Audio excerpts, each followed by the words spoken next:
오늘은 화한에서 돌멩이로라고 하는 제목으로 하나님의 말씀을 증거하도록 하겠습니다. 영국을 대표하는 포스트 모던 작가이자 맨부커상을 수상한 줄리언 반스라고 하는 사람은 그의 책 웃으면서 죽음을 이야기하는 방법에서 그 첫 문장을 이렇게 시작합니다. 나는 신을 믿지 않는다. 하지만 나는 신이 그립다. 라고 말이죠. 영국 사람이니까 영어로 한번 읽어보겠습니다. I don't believe in God, but I miss him. 나는 하나님을 믿지 않지만 나는 하나님을 그리워한다. 라는 뜻이죠. 대표적인 무신론자요 불가지론자인 그가 이성적으로는 신을 믿지 않지만 정서적으로는 신을 그리워했다는 것은 인간 본연에 감출 수 없는 영적인 처지를 보여주는 부분입니다. 뿐만 아니라 하나님을 떠나서는 도무지 해결될 수 없는 인간 존재의 한계를 증명해주는 대목이기도 하지요. 여러분, 요즘 종교학에서 죄송합니다. 자꾸 영어 써서 SBNR이라고 하는 말이 한동안 화두가 됐습니다. 약자인데요. 콩글리시로 읽어보겠습니다. Spiritual but not religious. 영적이지만 종교적이지는 않은 이라는 뜻입니다.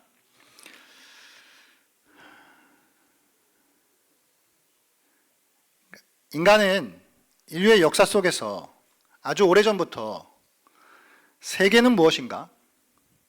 나는 누구인가? 와 같은 질문을 던져왔죠. 우주와 자아에 대한 탐구를 끊임없이 해왔단 말입니다. 인간은 현실 세계에 대해 알고 싶어 할 뿐만 아니라 현실 너머의 영혼에 대하여 그리고 죽음 이후 사후 세계에 대하여서도 끊임없이 질문을 던져왔습니다. 그래서 인류사에는 수많은 종교와 철학들이 발생하게 되었죠. 이를테면 인도 힌두의 버마 이료 사상이라든가 노자의 도덕경, 장자의 무라일체, 불교의 자타부리, 혹은 서양 철학의 수많은 사상들이 그러한 것들 가운데 하나입니다. 이렇게 인간은 끊임없이 현실 세계와 영원 세계에 대한 갈망을 각자의 다양한 방식을 통하여 표출해 왔다는 것이죠. 이것은 시대를 불문하는 것이고 장소와 상관없는 인간이라면 누구나 그야말로 인간은 영적인 존재라고 하는 것, 영성을 추구하는 존재라고 하는 것을 보여주는 것입니다. 다시 SBNR로 돌아가서 종교적이지는 않지만 영적인, 이것은 오늘날 우리 시대에 종교는 떠나지만 영혼의 목마름을 여전히 추구하는 그런 사람들을 가리켜서 종교학적으로 표현하는 단어입니다. 그러니까 이들은 종교의 조직이나 딱딱한 교리는 거부하지만 그리고 제도적 종교 밖으로 나가 있는 사람들이지만 그렇지만 아이러니하게도 그들은 종교를 버린 그 자리에 요가나 명상과 같은 것들로 혹은 타로와 혹은 템플 스테이, 사찰을 방문하는 것 같은 방법으로 때로는 마음 챙김과 같은 심리 프로그램 같은 것들로 그 자리를 채워놓고 있다라고 하는 것입니다. 여러분, 지금은 어떤 시대죠? AI, 과학시대입니다. 이 과학시대를 살아가는 이 현대인들 역시 여전히 삶의 의미가 무엇인지 초월적인 그 평안을 간절히 찾아 헤매고 있는 처지에 놓여 있다라고 하는 것이죠. 여러분, 종교적이지는 않지만 영적이라고 하는 SBNR, 이것의 심리를 분석해 보면 이것은 하나님이라고 하는 주인은 부담스러워서 밀쳐내지만 그러면서도 그 주인이 주시는 위로와 축복이라고 하는 선물은 누리고 싶어하는 인간의 이중적인 모습을 보여주는 것입니다. 결국 이들은 진리의 기준을 하나님의 말씀이 아닌 내 감정과 내 만족에 두고 영성이라고 하는 것조차 내 입맛대로 쇼핑하듯 소비하는 나만의 종교를 만들고 있다라고 하는 것이죠. 오늘 본문을 보게 되시면 15절에 바울은 이것을 이런 단어로 표현해요.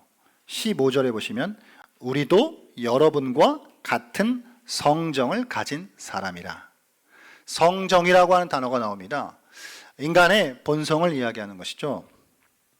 오늘 제가 성정이라고 하는 단어에 조금 집중하고 싶은데, 그러니까 인간은 종교를 떠날지는 몰라도, 제도를 떠날지는 몰라도, 그 틀을 떠날지는 몰라도 시대를 분문하고 인류 최초부터 지금까지 인간은 무언가 영적인 것을, 영원한 것을 계속해서 갈구해 왔다라고 하는 성정을 가진 존재다라고 하는 것입니다.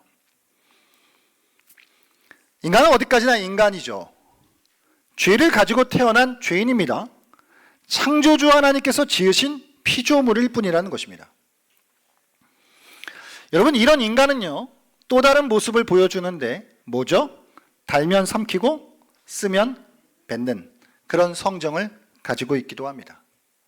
자기에게 이익이 될 법하면 무엇이든 칭송을 하지만 자기에게 아무런 도움이 되지 않을 것 같으면 뒤도 돌아보지 않습니다. 오늘 본문에서 루스드라 백성들이 보여준 모습이 딱 그랬어요. 나면서 걷지 못하게 된 사람이 고침을 받으니까 소와 화환으로 제사를 지낼 듯 신처럼 떠받듭니다. 사도들을. 그런데 곧 언제 그랬냐는 듯 돌멩이를 집어들고 그것을 던지면서 선교사들을 죽이려고 해요. 오늘 말씀 보시게 되면은 여러분 거의 죽은 줄로 알고라고 나왔거든요. 죽은 줄로 알고. 근데 이게 어떤 주석에는 진짜 죽었다라고, 죽었는데 살아났다라고 말할 정도로 진짜 죽이려고 그런 거예요. 죽이는 척 하려고 그런 게 아니라 그 정도로 돌로 그냥 던져버린 것이죠. 이게 원래 인간의 모습입니다. 여러분 생각해 보십시오. 예루살렘에 입성하시던 예수님을 향하여서 호산나 호산나 외치던 그 군중들, 그들 가운데 어떤 이들은 머지않아 예수님이 십자가에 못 박히던 그 자리에 함께 침을 뱉고 그 일에 동조하는 무리에 섞여 있었다라고 하는 것이죠. 이게 화환을 줄 때는 언제고 돌을 줄 때는 언제고, 이게 인간의 악한 변덕스러움이다라고 하는 것이죠. 그래서 여러분, 칭찬은 고래도 춤추게 한다는 말이 있지만 사람의 칭찬은 이렇게 촛불과 같습니다. 우리도 누군가에게 칭찬을 받으면 잠시 기분이 좋아질 수 있지만 그렇다고 너무 마음을 둘 필요는 없습니다. 나를 칭찬해 준 그 사람이 또 언제 돌변할지 모르기 때문이죠. 그러므로 누군가가 근거도 없이 나를 너무 지켜 세워준다면 그냥 한 귀로 듣고 한 귀로 흘리는 것이 정신건강에 좋습니다. 이들이 지금 병든 사람을 낫다라고 하는 것으로 바나바와 바울을 떠받들여요, 신들. 근데 이렇게 한 이들의 배경이 좀 있어요. 지역적 배경. 이 루스드라라고 하는 지역적 배경이 있는데요. 그것이 무엇이냐면 이 루스드라 지방에는 옛날부터 내려오는 전설이 있었어요. 그 전설은 뭐냐면 하늘에는 모든 신들의 아버지요, 모든 것을 주장하는 신이 있고 또 그 신을 시중들면서 또 대변하고 때로는 심부름을 하고 그렇게 하는 말을 아주 잘하는 신이 또 하나 있었다. 이제 이렇게 생각했거든요. 이제 그거를 그리스식으로 표현을 하면은 제우스와 헤르메스가 되는 거거든요. 말 잘하는 헤르메스. 그리고 그거를 조금 영어식으로 이제 표기하게 되면은 주피터, 머큐리 이렇게 이제 표기가 되는 것이거든요. 그러니까 이건 장소를 불문하고 약간 그리스 신화에 나오는 이 제우스와 헤르메스와 같은 그런 신들에 대한 개념이 이 루스드라 지방 사람들에게 있었던 것이고, 그런데 이 사람들, 이 동네 사람들은 뭐라고 생각하냐면 옛날에 그 신들이 자기네 동네에 직접 내려왔었던 적이 있다라고 그렇게 믿고 있었던 거예요. 그러니까 그런 사람들에게 지금 한 번도 걸어지 못한 사람에게 벌어진 지금 이 즉각적인 치유를 받아 이 치유를 행한 이 두 사람을 보고 지금 말로만 듣던 그 전설이 우리 눈앞에서 펼쳐지는 것이구나 라고 그렇게 생각했다는 것이죠. 여러분, 전설 속의 그 이야기가 만일 자신들의 현실 속에서 일어났다 라고 그렇게 믿었을 때 저들이 얼마나 흥분했을지는 충분히 짐작하고도 남는 일이죠. 게다가 정말로 만약 신들이 자신들을 낮추어서 다시 한번 오랜만에 자신들 동네에 내려오셨다, 자신들을 방문하셨다, 만약 그렇다라고 한다면 그 지역 사람들은 그 신들에게 마땅한 영예를 돌려야 하는 것이 책임이었을 것이라고 하는 거, 당연한 것이었다라고 생각하겠죠. 그래서 그들은 정말 제우스와 헤르메스가 왔다, 다시 왔다. 그래서 동네 입구에 있던 제우스 신전에서 재빨리 제사장을 초대해 그리고 소를 준비해 가지고 그 소에다가 아름답게 꾸민 화환을 뒤집어 씌우고 그거를 제사하려고 끌고 오더라는 거예요. 하나님의 능력으로 병든 자를 치유해 준 바울과 바나바가 그 일을 목격하고 나서 얼마나 깜짝 놀랐겠습니까? 그래서 바나바와 바울은 옷을 찢으며 황급히 그들을 말리게 된 것입니다. 여러분, 이 루스드라예요. 여러분, 지금 1차 선교여행이에요. 오늘 우리가 계속 보고 있는 게 아직 바울이 1차 선교여행 중에 있는데, 근데 이제 참 잘 된 것 같아요. 우리 올해 선교여행 가는데 또 이렇게 전문 용어로 아다리가 맞아가지고 죄송. 그 1차 선교여행인데 지금 약간 그 앞에 거는 너무 멀으니까 기억이 잘 안 나시니까 앞에까지만 생각해 보시면은 지금 루스드라고 그 앞에 이고니온 그리고 그 앞에 비시디아 안디옥 이렇게 되거든요. 비시디아 안디옥, 이고니온, 루스드라 이렇게 이제 되는데 지역이 정말 5, 60km씩 80km씩 이렇게 떨어져 있는 곳들이에요. 걸어가기도 쉽지 않은 곳들인데, 근데 이 루스드라라고 하는 곳은 약간 지역적인 특색이 짙은 곳이거든요. 그러니까 여기에는 회당도 없었던 것으로 보여져요. 아마도 선교팀 일행이 최초로 회당이 아닌 길바닥에서 복음을 전한 아마 처음 곳이었던 것으로 보여져요. 그 전까지는 그래도 비시디 안디옥에는 유대인들이 제법 있었기 때문에 회당이 있었고, 그리고 이고니온은 유대인들이 덜 있기는 했지만 그래도 회당은 있었어요. 그러니까 비시디 안디옥이든지 이고니온이든지 이곳에서 복음을 전할 때는 회당으로 일단 들어갔단 말이에요. 왜냐하면 유대적인 배경을 공유하는 사람들이 오는 곳이었기 때문에, 이방인이든 유대인이든 어쨌든 회당으로 들어왔다는 이야기 자체가. 근데 이제 이 루스드라라고 하는 곳은 완전히 그 토속 신앙과 그 지역적 색깔, 그러니까 외부의 것들이 유입되기가 사실 쉽지 않은 매우 보수적인 그런 색깔을 가지고 있는 지역이라는 것이죠. 여러분 한번 생각해 보시면 100년 전 미국 선교사들이 우리 땅에 들어왔다고 생각해요. 그러면 예를 들어 서울 같은 데는 뭐 쉽진 않긴 하겠지만 그래도 외국인들을 뭐 이렇게 한두 명씩 이렇게 보실 수도 있을 거 아니에요. 약간 그런 서울에서 복음을 전한다라고 하는 것과 저기 지방 아니면은 뭐 제주도로 가서 복음을 전한다라고 했을 때 이건 완전히 얘기가 달라지는 거잖아요. 그러니까 약간 공유할 만한 접촉점이라든가 이런 게 거의 없고, 뭐 약간 오늘도 보니까 루스드라 지방의 루가노니아 지방의 방언을 사용한다고 보면 여기는 아직도 말도 자기들 말 사투리 쓰는 그런 어떤 상황이었단 말이에요. 제도가 말 못 알아들으시는 것처럼. 약간 그런 곳에서 복음을 전한 거예요. 지금 이제 루스드라가. 그러니까 이런 지역적 특성이 있다 보니까 여러분 이게 비교를 성경을 잘 한번 뜯어보시면은 비시디아 안디옥에서 바울이 설교한 그 말씀의 연설 내용과 지금 내용은 아니고 그 약간 느낌과 그리고 이 루스드라에서 전하는 이 약간 느낌이 살짝 달라요. 당연하잖아요. 그래도 유대적 배경을 공유하고 있는 사람들한테 말을 시작하는 것과 그리고 완전히 생판 모르는 사람들에게 그리고 정말 샤머니즘적 그 이교적인 그 우상으로 가득한 그 사람들에게 복음을 전하는 건 약간 다른잖아요. 다른 시작이.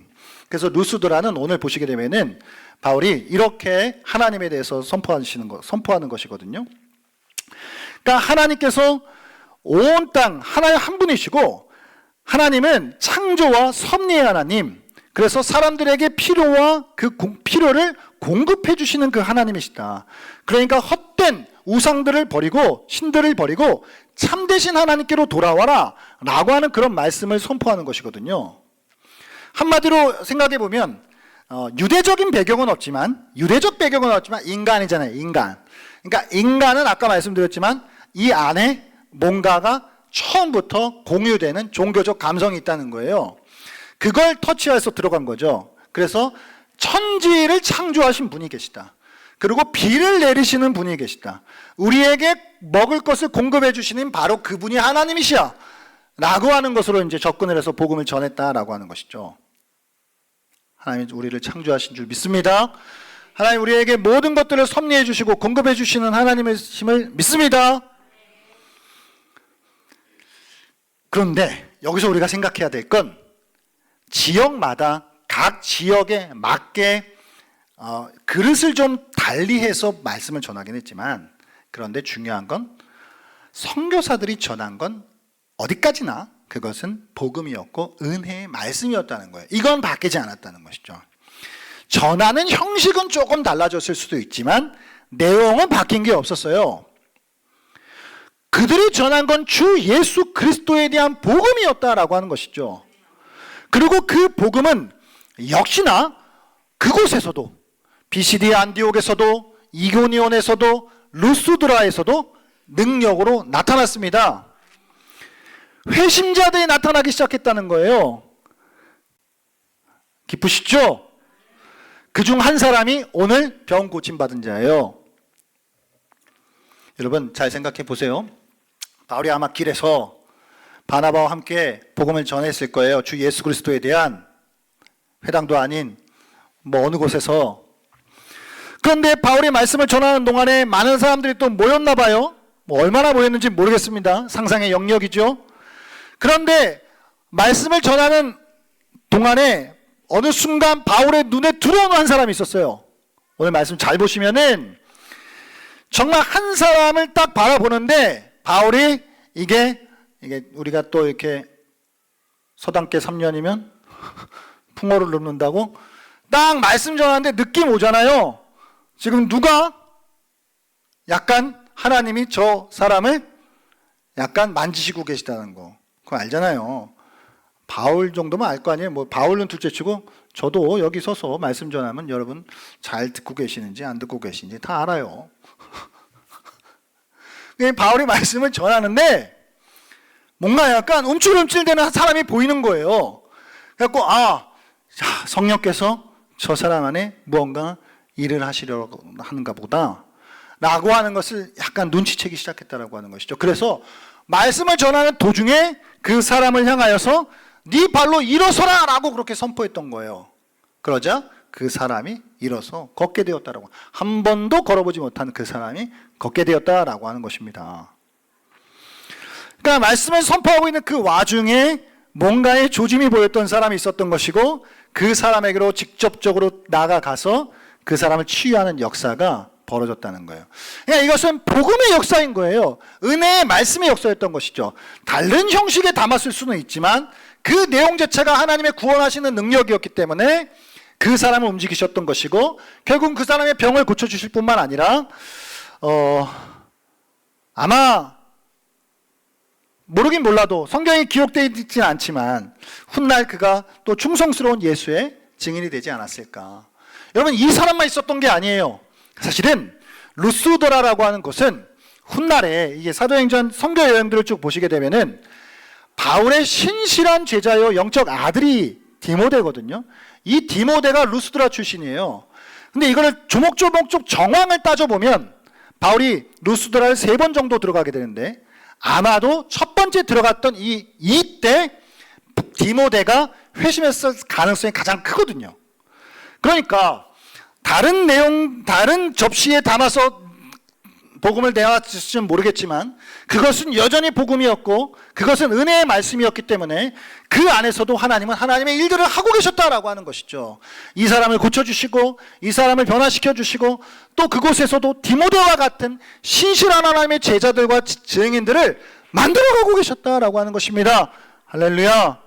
오늘 이 시간 하나님의 은혜의 말씀이 우리 가운데 충만하여 정말 그 은혜가 우리를 변화시켜 주시고 우리를 바꿔주시는 역사가, 우리가 하나님 앞에 더욱더 온전하게 변화되는 그 역사가 우리 안에 있으시기를 주님의 이름으로 축복합니다.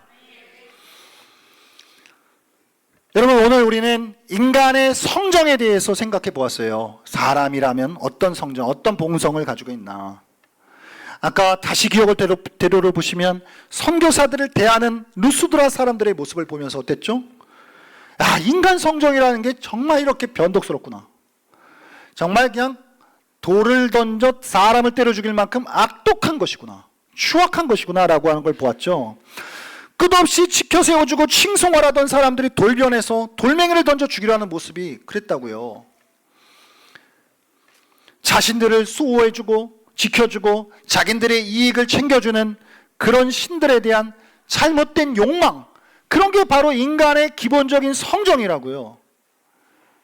이게 인간의 악한 성정입니다.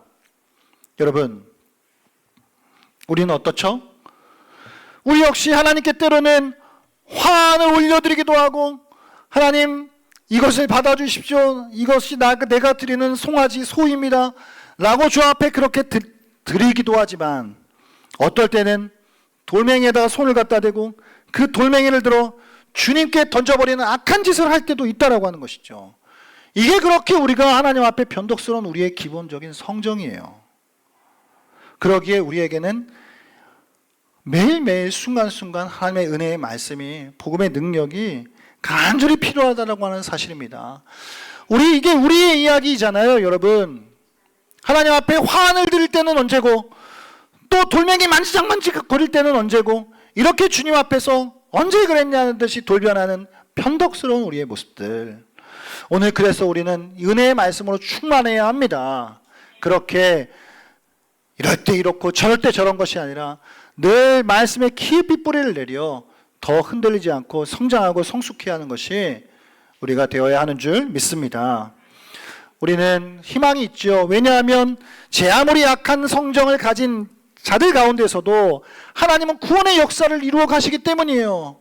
보세요. 나면서 한 번도 걸어본 적이 없는 사람의 마음을 움직이셨잖아요. 또 그의 병을 고쳐주셨잖아요.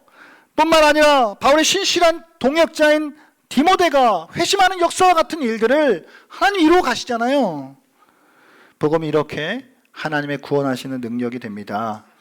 우리의 성적이 아무리 변덕스럽고 악하다 할지라도 복음은 그 모든 것을 뛰어넘어 역사하는 것입니다. 다시 한번, 오늘 우리에게 가장 필요한 것은 바로 이 복음의 말씀입니다. 하나님의 은혜의 말씀이에요. 이 말씀을 듣고 우리는 사람의 성정에서 거룩한 성령으로 변화되어야 될 줄 믿습니다. 성정이 아닌 성령으로 사는 사람들이 되시기를 축복합니다. 거룩한 성령께서는 변화시키지 못하실 사람이 없다라고 하는 것입니다. 오늘 우리의 심령 속에 사람의 성정이 죽고 거룩한 성령이 사는 역사가 있으시기를 주의 이름으로 축복합니다.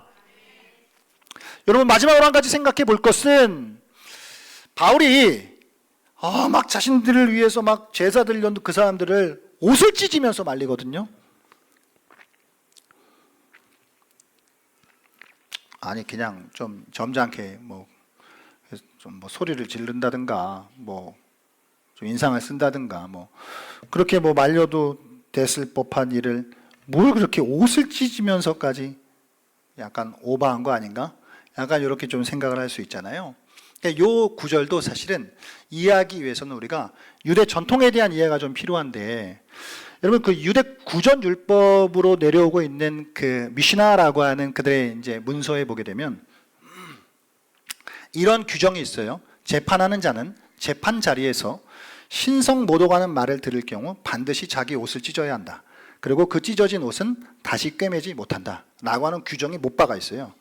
그래서 복음서에 보시게 되면은 예수님이 막 자기 하나님 아들이다 막 이런 소리 하시니까 제자들이 옷을 찢어버리거든요. 그것이 이 유대 전통이라고 하는 맥락 가운데에 옷을 찢는 것이, 이거는 그러니까 한마디로 바울과 바나바가 정말 원래 겸손하고 그래가지고 그러지 마세요 이렇게 약간 이렇게 한 것이 아니라, 이것은 지금 하나님을 모독하는 것이다. 신성 모독 이 자리에 그 현장에 놓여 있기 때문에 그들은 그것을 옷을 찢는 방식으로 말릴 수밖에 없었다라고 하는 것이죠. 여러분, 우리가 그냥 하다못해 우리가 사랑하는 누군가의 정말 어떤 훌륭한 가치를 누군가가 알아주지 못하고 인정하지 못하고 오히려 그걸 막 멸시하는 태도를 보일 때 우리의 마음 가운데에서는 분노가 일어나잖아요. 정말 내가 누군가를 정말 사랑하는 그 사람이 정말 귀한 사람인데 어떤 사람이 그 사람을 만약에 멸시한단 말이에요. 그럼 우리는 그거를 견디지 못하고 분노하고 우리가 화가 날 거라고 하는 말이죠. 하물며 하나님에 대한 간절한 신앙이, 그 심정이 있는 사람이 이와 같은 하나님의 영광이 모독받는 이런 어떤 상황 가운데 이 괴로움을 느끼는 것이 당연하지 않겠냐라고 하는 것이죠. 그러니까 바울과 바나바가 하나님을 얼마나 간절하게 느끼고 있었다면 하나님에 대하여 그렇게 무지하고 모욕적인 태도를 취하는 것을 볼 때 정말 옷을 찢었지만 이들은 마음을 찢으면서 하나님 앞에 나아갔다라고 하는 것입니다. 이것은 정말 바울이 로마서에서 이렇게 이야기하는 것을 생각해 보시면 이런 것이죠. 썩어지지 아니하는 하나님의 영광을 썩어질 사람과 새와 짐승과 기어다니는 동물 모양의 우상으로 바꾸었느니라 라고 하는 이 말씀처럼 하나님의 영광을 찬탈하려고 하는 모든 시도들 앞에서 이게 얼마나 하나님의 영광을 가로채는 것이고 하나님 앞에 정말 모욕적이고 인간의 해서는 절대 되지 않는 일들을 하고 있는 것인가. 그러니까 이것은 정말 사도들에게 있어서는 어쩌면 죽음보다 더 두려운 일이었다라고 하는 것이죠. 하나님의 영광이 찬탈받는 그 자리가요.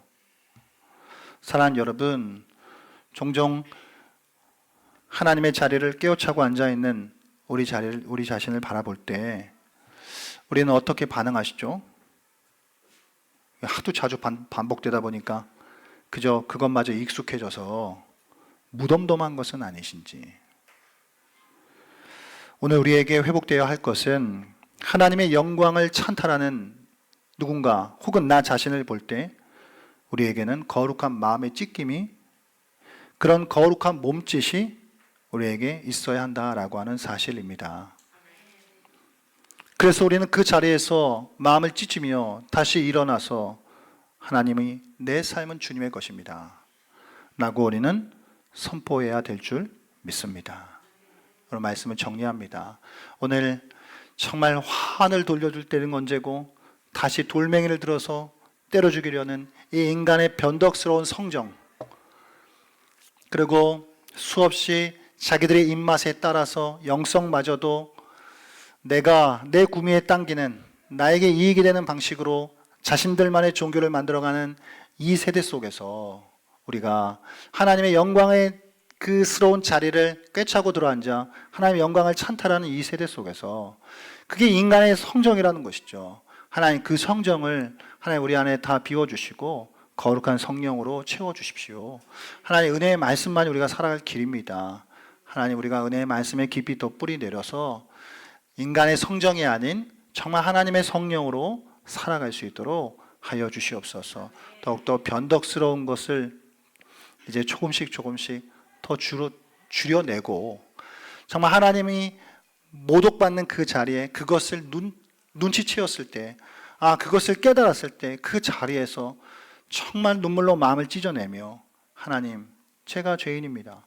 내 삶의 주인은 하나님이십니다. 내 삶은 하나님의 것입니다. 고백하며 나아가는 은혜가 저와 여러분 가운데 있으시기를 주의 이름으로 축복합니다.